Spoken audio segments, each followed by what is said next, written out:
escritor británico, Sir Walter Scott, dijo una vez: la venganza es el manjar más sabroso condimentado en el infierno.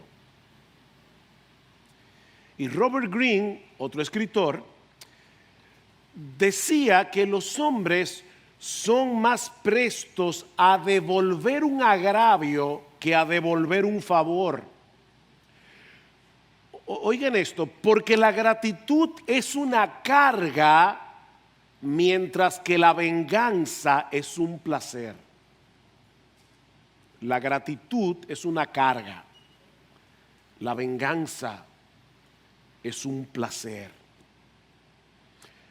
Yo no creo que todo el mundo se atreva a expresar tan abiertamente el deleite que uno siente cuando puede vengarse del que le ha hecho mal.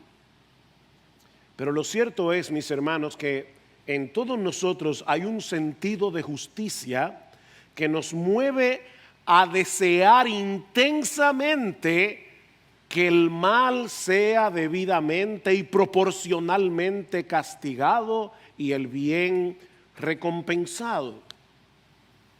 Tal vez sea por eso que la venganza es un tema tan recurrente en el cine. ¿Se han dado cuenta de eso? El individuo que le hacen de todo y uno está esperando ese final. Los productores y directores de película saben que la venganza apela a nuestros instintos más básicos como seres humanos. Yo no sé ustedes, pero cuando uno ve ese tipo de películas y finalmente el malo recibe lo que merece, uno siente un alivio. Hay un sentido de alivio. La venganza es dulce y no engorda, decía Alfred Hitchcock, el director de cine. Pero mis hermanos, eso es totalmente contrario a la enseñanza de las Escrituras, como veremos en el pasaje de la carta de Pablo a los romanos que vamos a considerar en el día de hoy, que alguien ha llamado el sermón del monte del apóstol Pablo, por la similitud con las palabras del Señor en Mateo 5 que Miguel leyó hace un momento. En el capítulo 12, Pablo ha venido hablando de nuestra relación con el Señor primariamente. Dedícate enteramente a Él como un sacrificio vivo. Luego Pablo habla de la relación que los creyentes debemos tener entre sí. Pero a partir del versículo 17 que vamos a estudiar en la mañana de hoy, el apóstol Pablo nos habla de cómo debemos reaccionar para con el mundo allá afuera, sobre todo cuando somos agraviados. Cuando somos agraviados. Vean una vez más, a partir de ahora, Romanos 2, 17 al 21, dice el apóstol Pablo: nunca paguéis a nadie mal por mal, respetad lo bueno delante de todos los hombres. Si es posible, en cuanto dependa de vosotros, estad en paz con todos los hombres. Amados, nunca os venguéis vosotros mismos, sino dad lugar a la ira de Dios, porque escrito está: mía es la venganza, yo pagaré, dice el Señor. Pero si tu enemigo tiene hambre, dale de comer. Y si tiene sed, dale de beber. Porque haciendo esto, carbones encendidos amontonarás sobre su cabeza. No seas vencido por el mal, sino vence con el bien el mal. Este pasaje es como una especie de comentario ampliado de parte de Pablo de las palabras del Señor en Mateo capítulo 5. Amad a vuestros enemigos, bendecid a los que os maldicen, haced bien a los que os aborrecen y orad por los que os ultrajan y os persiguen. Ambos pasajes, Mateo 5, Romanos 12, presuponen que tendremos enemigos.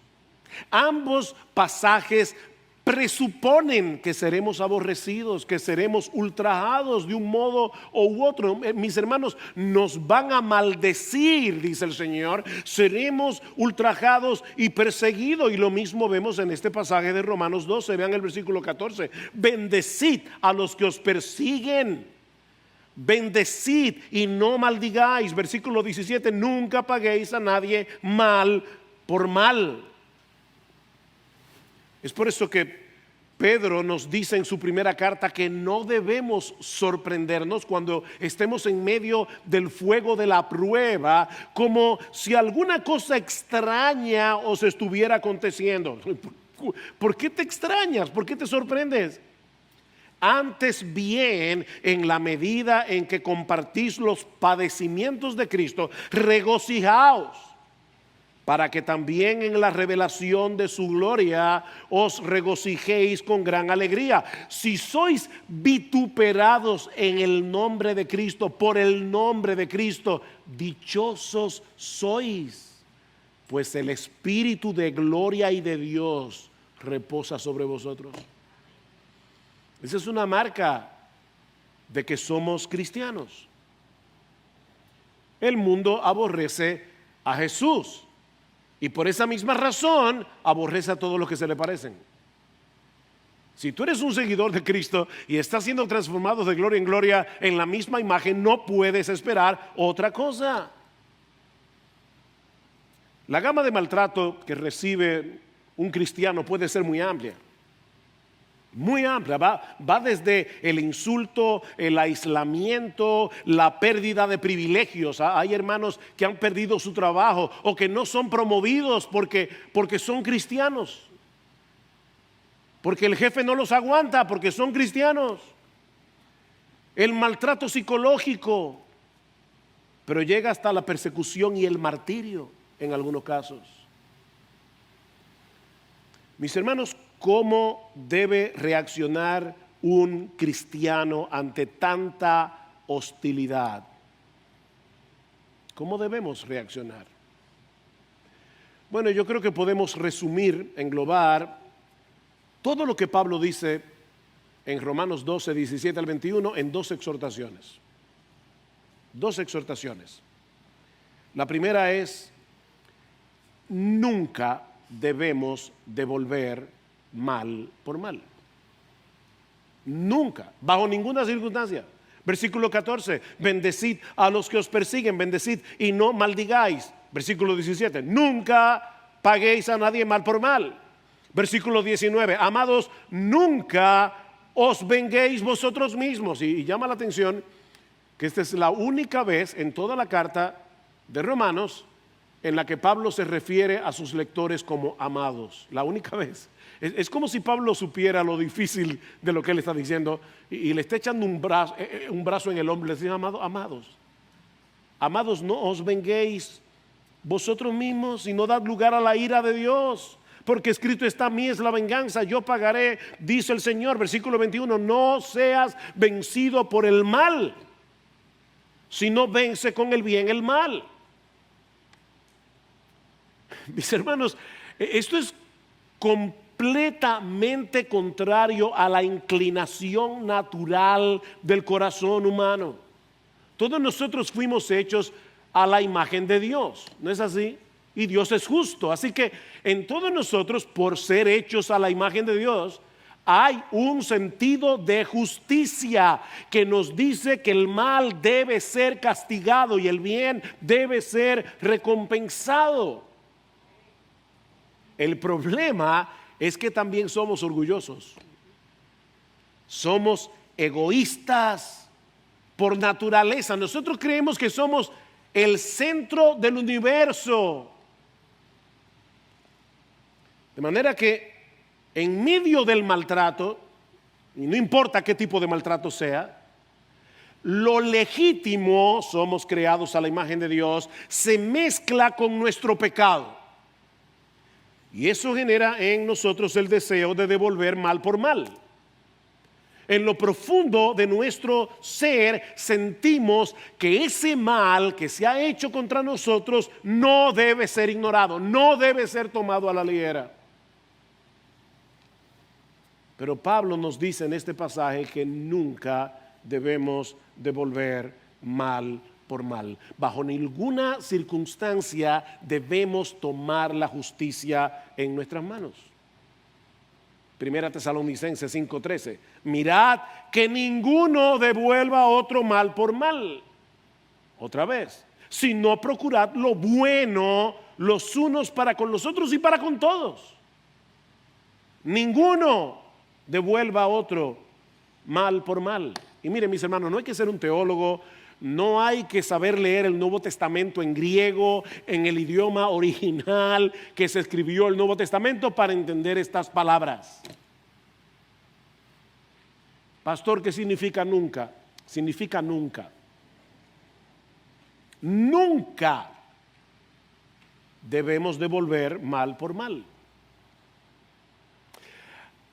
Y debo aclarar que así como la hostilidad puede manifestarse de muchas maneras, como vimos ya, la retaliación también tiene una gama muy amplia de manifestaciones. Nosotros somos muy creativos devolviendo mal por mal. Desde el insulto, la ironía, los silencios incómodos, las miradas asesinas, la mueca de desprecio, el chisme y la murmuración, hasta reacciones físicas como golpear a una persona o desear en lo más profundo de nuestro corazón que reciba algún daño de algún tipo, lo que sea.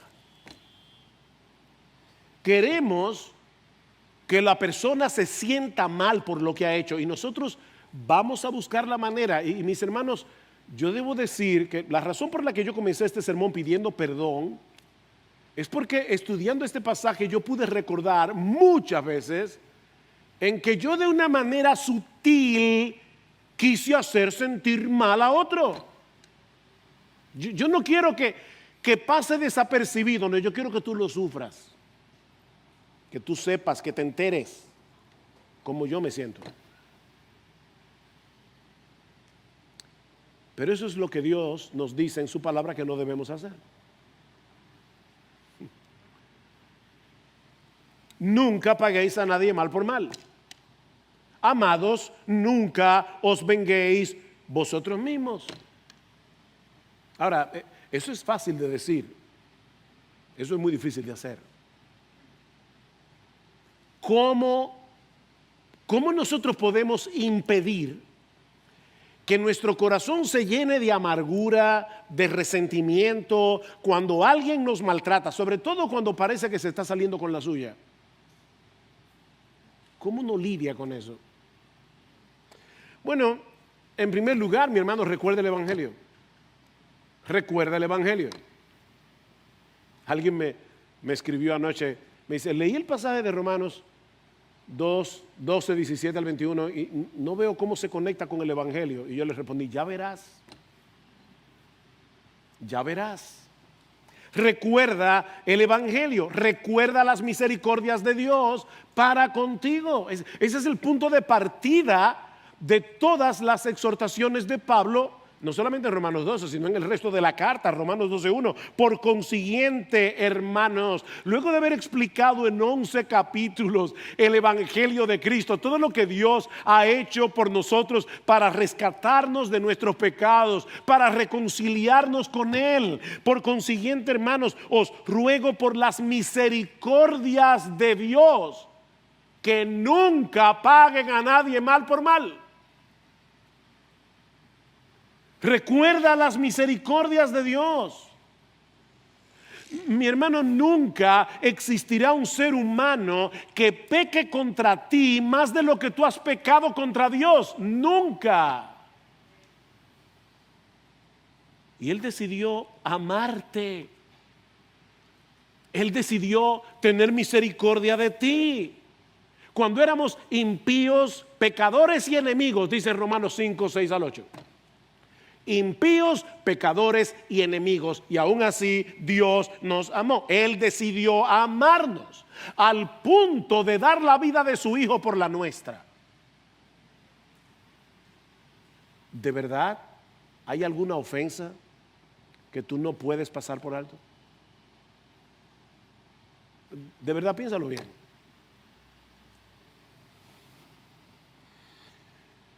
Mis hermanos, la única respuesta coherente que nosotros podemos dar a tanta misericordia es amar a nuestros enemigos así como Dios nos amó cuando nosotros estábamos enemistados con Él. Es la única respuesta coherente al Evangelio. Vamos a suponer por un momento que ahora mismo alguien te está acusando de una falta que tú no has cometido. Eso es injusto. Ahora, ¿tú sabes lo que el Evangelio dice de ti y de mí? Lo que el Evangelio dice de nosotros. Que sin la gracia de Dios somos 1000 veces peores de lo que esa persona está percibiendo de nosotros. Lo que él está diciendo no es verdad. Pero la verdad acerca de ti sin la gracia es 1000 veces peor que eso. Tú eres peor. Y yo también. Me acordé ahora de John Gerstner. John Gerstner fue un tremendo teólogo norteamericano, ya murió, y él hablaba así, tiene una voz. Bueno, si han oído a Sproul, Sproul imita mucho a Gerstner porque fue su profesor, fue su mentor, y él hablaba bien fuerte, y en una prédica que dio acerca de la depravación humana dijo: nosotros somos ratas inmundas. Y una persona en el público se ofendió y fue donde él le dijo: señor Gerstner, usted va a tener que pedir excusa porque una persona se ofendió. Y él dijo: oye, tú tienes razón. Y se paró en el púlpito y dijo: por favor, en la prédica anterior yo dije que nosotros somos ratas inmundas, ahora quiero públicamente pedirle perdón a las ratas.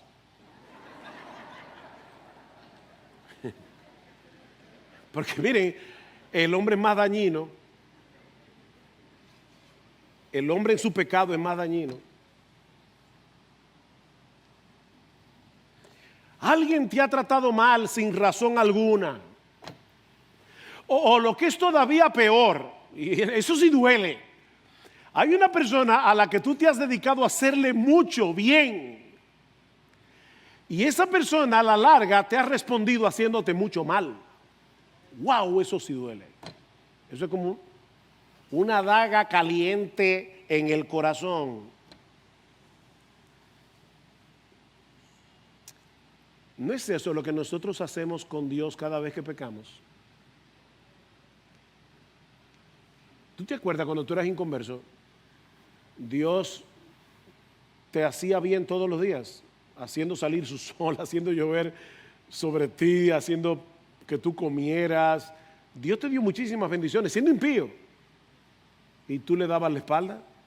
Y ahora que hemos sido reconciliados, nosotros pecamos contra Dios continuamente. Cada vez que tú pecas contra Dios, tú estás pisoteando su bondad. Entonces, ¿por qué reaccionamos tan indignados cuando alguien pisotea la nuestra?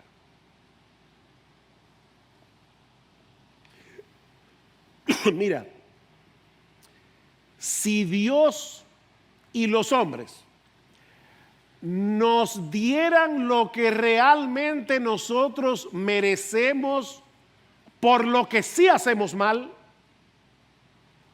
nuestra vida sería un infierno aquí y un infierno allá por toda la eternidad. Eso es lo que nosotros merecemos. Así que, mi hermano, recuerda el Evangelio. Recuerda el Evangelio. Eso es lo que vamos a recordar hoy. Empapa tu mente cada día con las misericordias de Dios. Pero Pablo nos dice también que debemos descansar en la justicia de Dios. Vean una vez más el versículo 19. Amados, nunca os venguéis vosotros mismos, sino dad lugar. Déjale lugar a la ira de Dios, porque escrito está: mía es la venganza, yo pagaré, dice el Señor. Noten algo importante, hermanos: la venganza no es mala en sí misma. La venganza no es mala, no es necesariamente pecaminosa. De hecho, no deja de ser interesante notar que todas las instituciones que Dios creó para el buen orden de la sociedad, a todas Dios les dio cierta responsabilidad de castigar el pecado de alguna forma. A los padres con la disciplina paterna en el hogar, en la iglesia la excomunión de aquel que peca y no se arrepiente, en el Estado la espada, como veremos el próximo domingo si el Señor lo permite. Lo que Dios prohíbe en su palabra es que nosotros tomemos la justicia en nuestras propias manos. Esa es la prohibición. Porque Él mismo se encargará de vengar el pecado. Cuando nosotros tomamos venganza por nosotros mismos, estamos sustituyendo la ira de Dios por la nuestra, y por lo tanto no estamos dejando lugar a la ira de Dios. Estamos robando algo que no nos pertenece. Mía es la venganza. Eso me pertenece a mí, no a ti. Cuando damos rienda suelta a nuestra amargura, a nuestro resentimiento, y yo repito, mis hermanos, eso no siempre se manifiesta con un trompón o pegándole un balazo a una persona. Eso se manifiesta de muchísimas maneras. De muchísimas maneras. Cuando nosotros le damos rienda suelta a nuestra amargura, a nuestro resentimiento, a nuestro deseo de que el otro se sienta mal, porque nosotros nos hemos sentido mal por lo que él ha hecho, estamos actuando en incredulidad. Porque no le estamos creyendo a Dios, no estamos creyendo en que Dios ha prometido hacer justicia. Nosotros estamos poniendo en duda la justicia de Dios. Él ha dicho que en su momento Él se encargará de que esa persona pague lo que ha hecho, a menos que se convierta al Señor. Pero tú prefieres encargarte personalmente por si acaso. Yo pagaré. No. Gracias, Señor. Yo me encargo de ese. Mira, déjame ayudarte a entenderte. Porque nosotros actuamos a veces y no nos damos cuenta del software que está detrás de nuestras acciones, los pensamientos escondidos detrás de nuestro pecado, y nosotros le damos la vuelta de mil maneras para justificar nuestra venganza, nuestra retaliación. Déjame ayudarte a entenderte. Lo que tú estás diciendo inconscientemente es: sí, yo sé, dice Pablo, perdón, no tú. Yo sé que te han tratado injustamente, sé que esa persona merece ser castigada por lo que ha hecho, pero no te corresponde a ti aplicar el castigo. Dios se encargará de ese caso, como tú no puedes hacerlo. Él puede ver el mal desde todos los ángulos, algo que nosotros no podemos hacer. Así que cuando Él aplique su justicia, Él va a tomar en cuenta todos los aspectos del mal que ha sido hecho. Así que descansa tranquilo en la justicia de Dios. Pero tú dices: no, yo no puedo. Yo no puedo. Mire, es que usted no sabe lo que esa persona me ha hecho.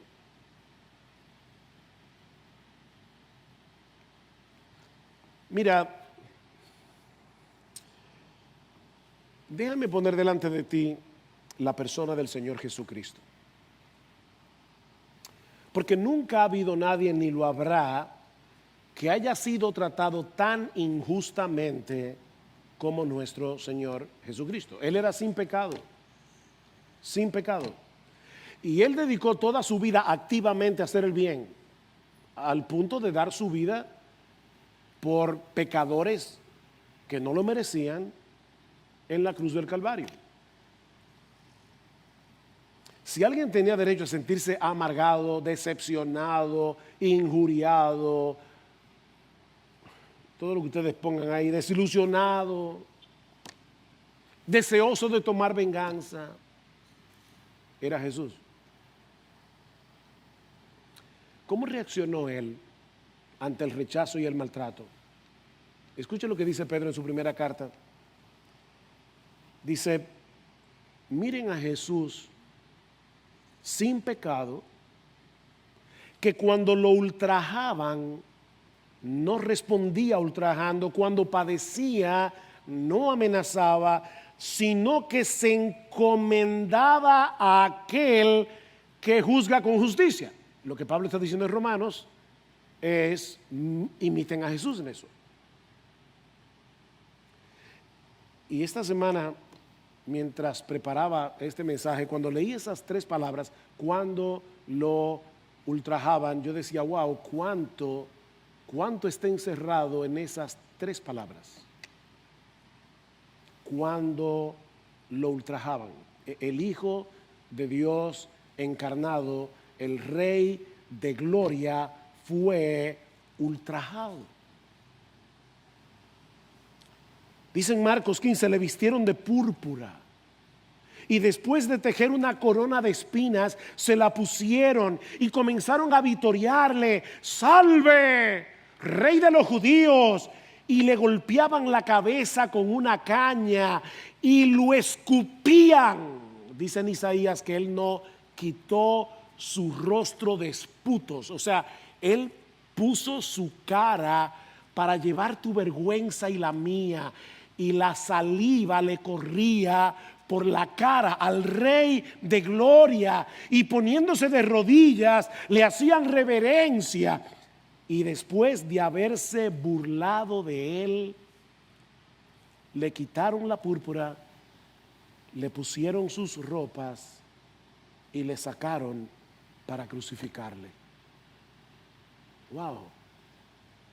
Él habría podido pedirle al Padre, como le dijo el Señor a Pedro, ¿recuerdan en Mateo?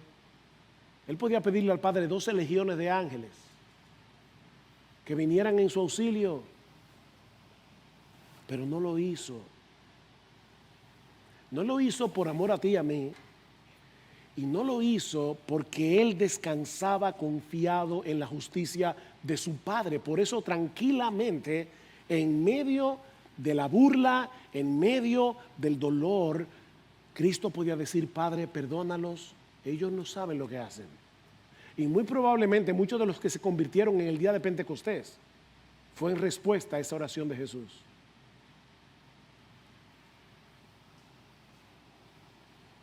Cristo conquistó la amargura y el deseo de venganza, encomendando su causa al que juzga justamente.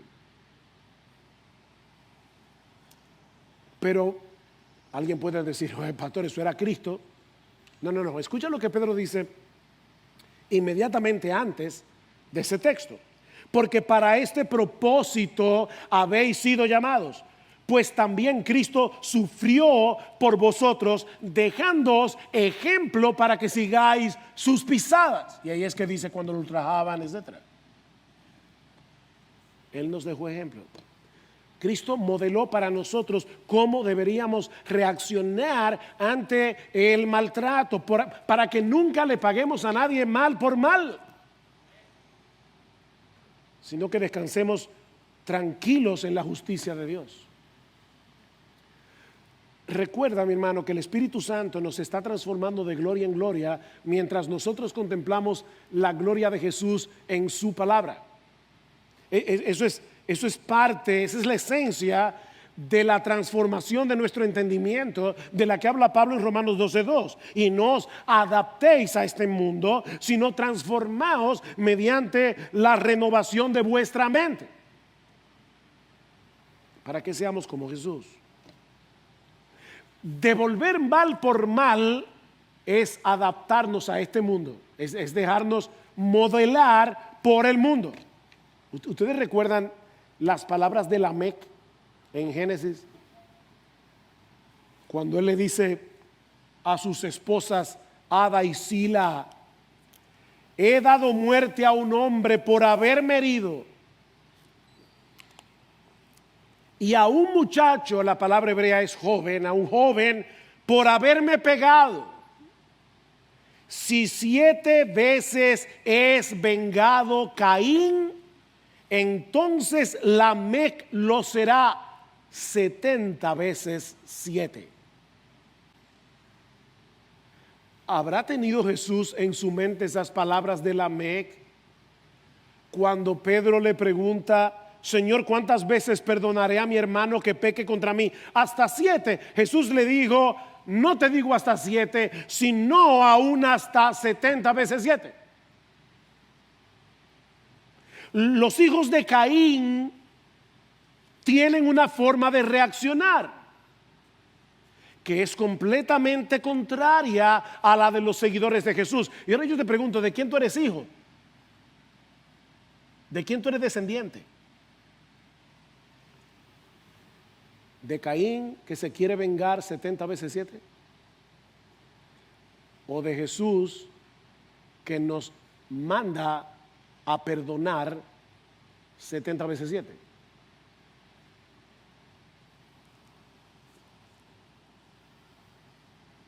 El 22 de enero del año 1999, el misionero australiano Graham Staines y sus 2 hijos de 10 y 6 años, Philip y Timothy, fueron atrapados en su vehículo por una turba de hindúes radicales.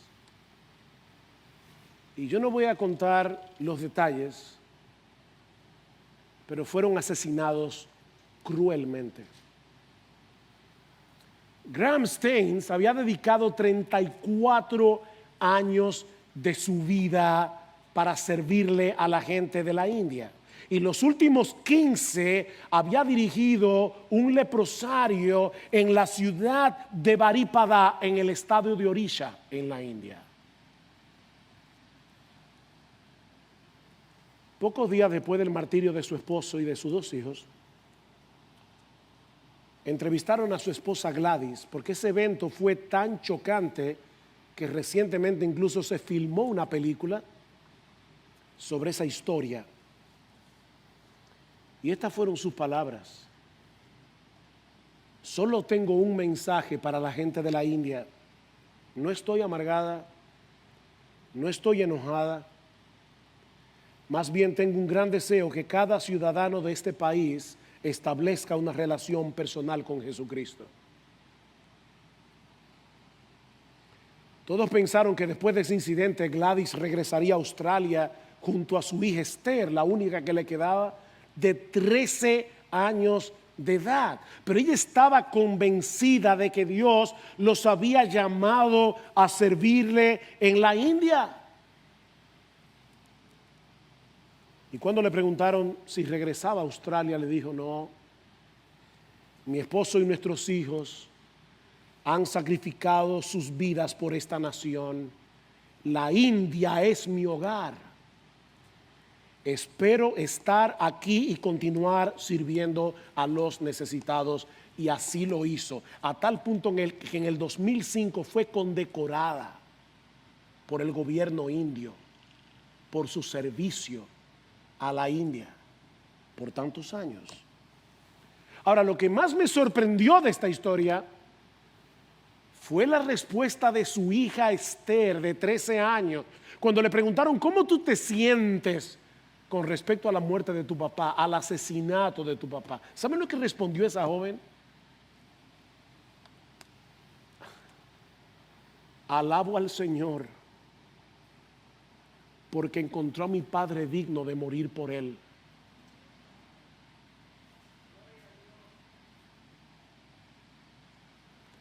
Miren, hermanos, eso es entender las misericordias de Dios. Eso es vivir bajo el influjo de las misericordias de Dios. Nunca devuelvas mal por mal, nunca devuelvas golpe por golpe, nunca devuelvas insulto por insulto. No tomes en tus manos la justicia.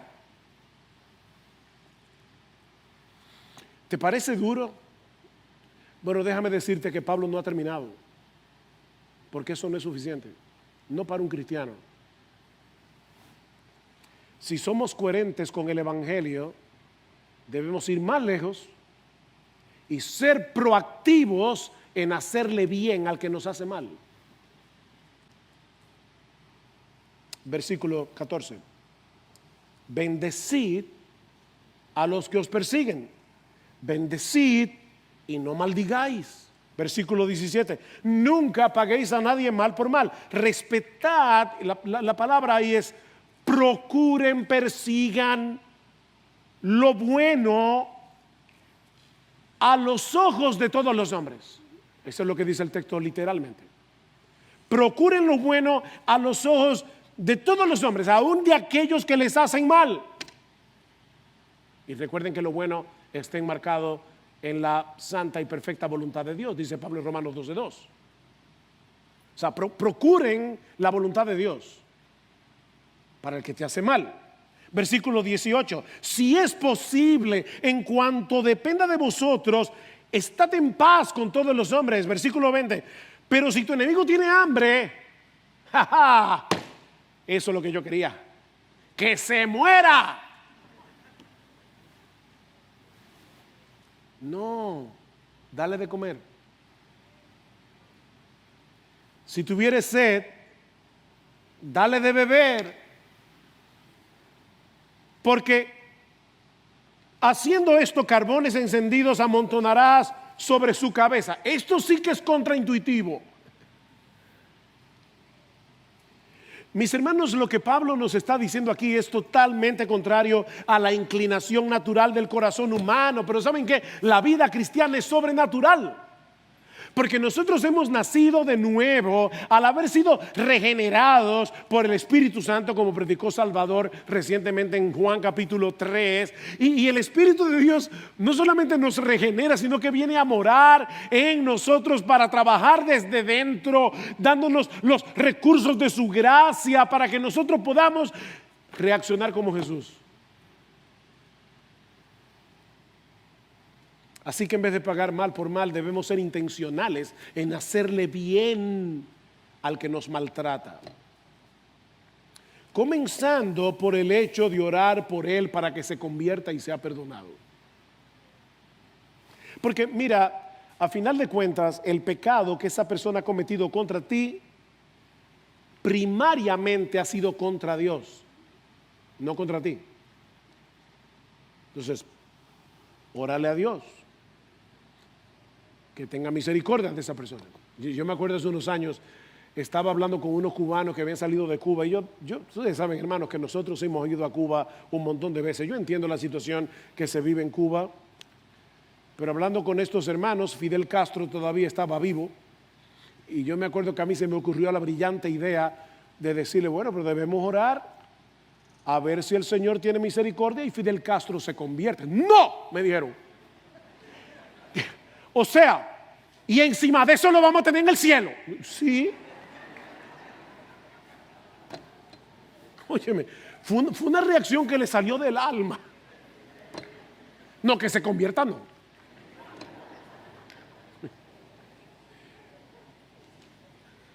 Miren, ese tipo de pensamiento es como decir, mira, yo era un enemigo de Dios, pero Él tuvo misericordia de mí y envió a su propio Hijo a morir por mis pecados para que su nombre sea glorificado en mi salvación y yo pueda morar en su presencia por los siglos de los siglos. Pero lo que yo deseo para esta persona es que se fría en el infierno.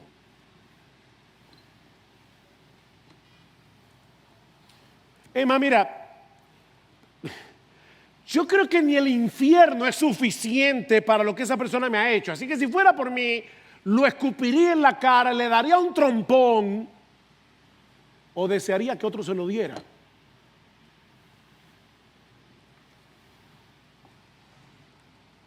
Wow. Cristo pagó por mis pecados, pero yo quiero que tú pagues por lo tuyo.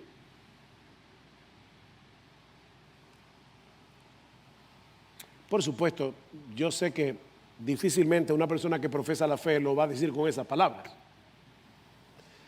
Pero mira, eso es lo que implica tu deseo de retaliación.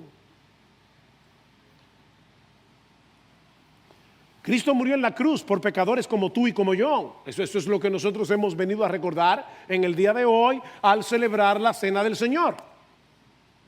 Pero tú no deseas que el pecado de esa persona sea redimido en la cruz, como si el precio que Cristo pagó con su sufrimiento no sea suficiente.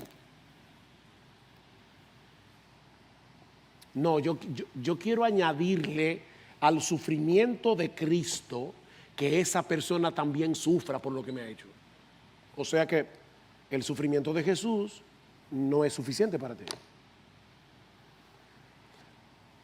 Miren, yo creo que es por eso que la Biblia nos advierte que una persona que es dominada por la falta de perdón, oigan lo que estoy diciendo, las palabras, porque todos tenemos una lucha para perdonar, pero una persona que sea dominada por su falta de perdón, que no esté mortificando ese deseo de devolver mal por mal, no ha entendido el Evangelio. Esa es la parábola de los dos deudores. ¿Recuerdan? El hombre que ve a uno de sus deudores que debía millones y el deudor, el individuo al que él le debe, se lo perdona. Y él sale de la casa, le acaban de perdonar millones y se encuentra con otro que le debe 100 pesos. Y le ruega. Y le dice, no, págame lo que tú me debes. Y cuando el otro se entera, dice, mira, enciérrenlo en la cárcel hasta que pague hasta el último centavo de lo que me debe. ¿Tú sabes lo que eso significa? Que una persona que es dominada por su falta de perdón va camino al infierno, aunque sea miembro de una iglesia evangélica. No es cristiano. No es cristiano. Una persona dominada por el resentimiento, por su deseo de retaliación, va camino al infierno. No es cristiano. Y yo no puedo endulzarte la píldora, porque esa no es mi función.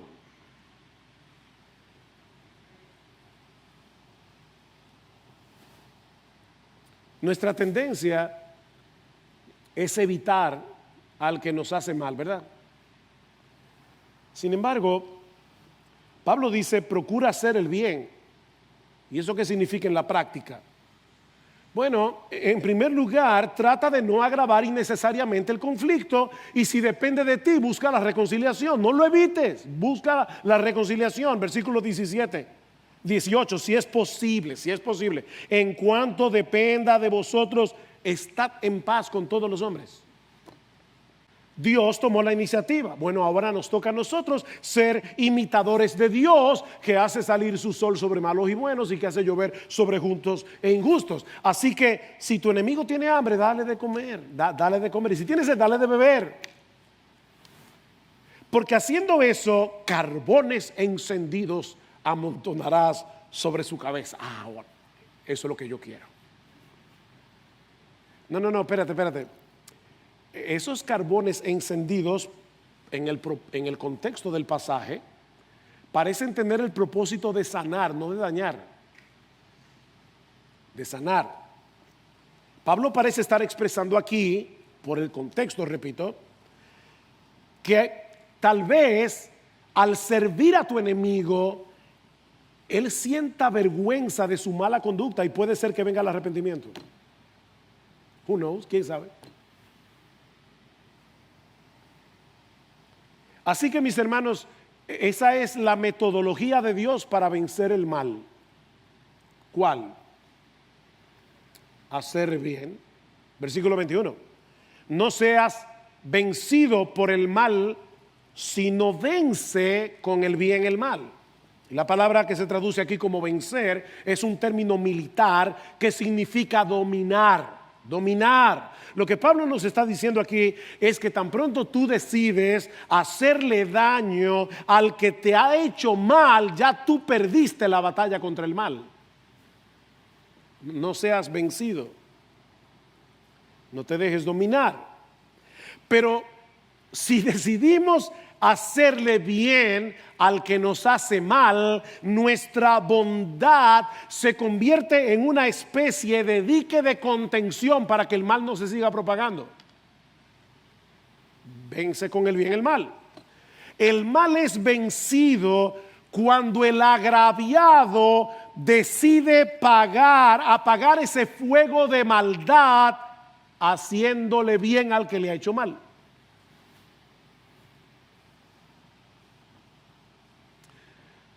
Ahora, ya estoy terminando, pero hay un aspecto aquí que no puedo dejar en el aire. ¿Y qué sucede cuando el agravio viene de parte de otro cristiano? Porque en ese caso no podemos descansar en el juicio de Dios, porque ya no hay condenación para aquellos que están en Cristo Jesús. Y no es que nosotros obviamente deseemos que un hermano de la iglesia se vaya al infierno. Pero la pregunta es, ¿cómo yo encuentro alivio a mi indignación? Para que no se convierta en amargura, para que no se convierta en resentimiento, para que no se convierta en deseo de retaliación. De hecho, muchas veces cuando es un cristiano el que nos hace mal, nos duele más.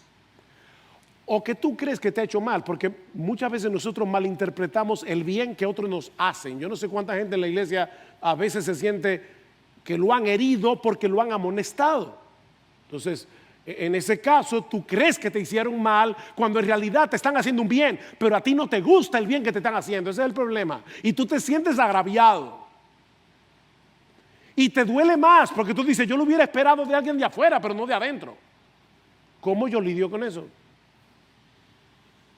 Sea que el maltrato sea real o no, ¿cómo yo lidio con eso? ¿Hacia dónde miramos en un caso como ese para que nuestro corazón no se llene de amargura? Mis hermanos, la respuesta a esa pregunta es sencilla y gloriosa a la vez. Mira a la cruz. Mira a la cruz. Todos los pecados que han sido y serán cometidos en contra nuestra por otros creyentes ya fueron vengados en la muerte de Cristo en la cruz del Calvario. Ya Dios tomó venganza en su Hijo.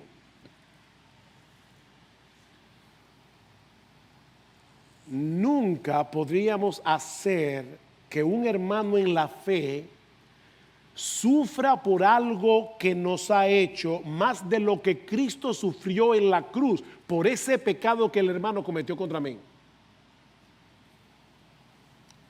Ya Dios tomó venganza por ese pecado que alguien en la iglesia cometió contra ti.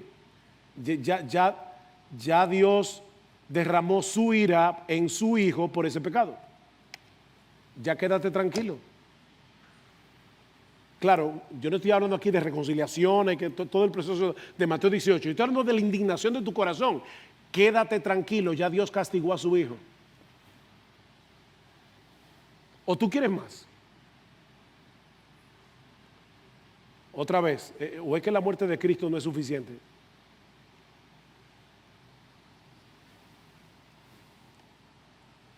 Mi hermano, con los ojos de la fe debemos mirar a Cristo recibiendo en su propio cuerpo y en su propia alma todo el dolor del castigo que ese hermano merece por el pecado que ha cometido contra ti, cualquiera que sea. Ese es el remedio bíblico para la amargura y el resentimiento.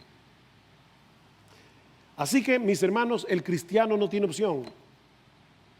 No tiene otra opción que quitarse de encima, como dice Pablo en Efesios 4:31, toda amargura, enojo, ira, griterías, maledicencias, así como toda malicia. Sed más bien amables unos con otros, misericordiosos, perdonándoos unos a otros, así como también Dios os perdonó en Cristo. Efesios 5, sed pues imitadores de Dios como hijos amados y andad en amor, así como también Cristo nos amó y se dio a sí mismo por nosotros. Andad en amor. Wow, nuestro amor debe ser evidente en nuestro andar. Dejamos una estela de amor Andate en amor. Aún con aquellos que nos hacen mal, sean creyentes o no. Y ahora que vamos a participar de la cena del Señor, mi hermano, medita con gratitud en el hecho de que Cristo recibió todo el peso de la ira de Dios por nuestros pecados. Ya no hay condenación para aquellos que estamos en Cristo Jesús. Gloria al Señor. Ya no hay condenación. La cruz es el hoyo negro que absorbe por completo la ira que tú y yo merecíamos por nuestros pecados. Cristo la absorbió y pagó por eso. Medita en eso en esta mañana. Mientras tienes en tus manos el pan que simboliza su cuerpo y el fruto de la vid que simboliza su sangre. Pero mi hermano, este es también un buen momento para examinar tu corazón. Examinemos nuestros corazones y pidamos perdón al Señor. Si hemos estado albergando amargura, si hemos estado albergando resentimiento contra otros por el mal que nosotros percibimos que nos han hecho, sea real o no. Si en alguna manera hemos estado devolviendo mal por mal o hemos estado amamantando la idea de devolver mal por mal. Porque a veces uno recrea en su mente una conversación que tuvo difícil y uno dice, yo sí fui idiota, porque yo debí haberle dicho, o sea, tú estás amamantando esa idea, tú estás encariñado con tu amargura. ¿Y qué dice Pablo? Quítate eso de encima. Obviamente sabemos que no podemos sin la obra de su Espíritu en nosotros, pero su Espíritu mora en ti y en mí si somos cristianos. Su gracia es mayor, ¿recuerden? Su gracia es mayor. Cuando tengas en tus manos esos elementos que simbolizan el cuerpo partido de Cristo y la sangre que Él derramó por nuestros pecados, oh mi hermano, pídele que te ayude a ser coherente con tu profesión de fe. Pídeselo al Señor. De modo que podamos andar en amor como hijos amados, procurando el bien de todos, aún de aquellos que nos hacen mal. Y si tú estás aquí sin Cristo en esta mañana, yo te ruego que no tomes esta enseñanza a la ligera. Todos los creyentes llegaremos confiados al día del juicio, porque sabemos que Cristo pagó por todos y cada uno de nuestros pecados en la cruz. Él satisfizo plenamente la justicia de Dios. Ya no hay venganza, ya no hay ira de Dios sobre nosotros. Cristo la absorbió. Pero ¿qué de ti? ¿Qué de ti? ¿Recibirás el pago en persona por haber rechazado hasta el último día de tu vida el don de la gracia en Cristo que Dios nos ofrece en el Evangelio? Ven a Cristo, mi amigo, y ven ahora. Levanta tu bandera blanca de rendición, arrepiéntete de tus pecados y confía únicamente en la obra redentora de Cristo, porque sabes que todo pecado será debidamente castigado. O lo pagas tú en el infierno por los siglos de los siglos, o confías por la fe en Jesús para que ese pecado sea pagado en Él. No hay opción. Venid ahora y razonemos, dice el Señor en Isaías 1:18, aunque vuestros pecados sean como la grana, como la nieve serán emblanquecidos. Wow. Aunque sean rojos como el carmesí, vendrán a ser como blanca lana. Que Dios bendiga su palabra en esta mañana.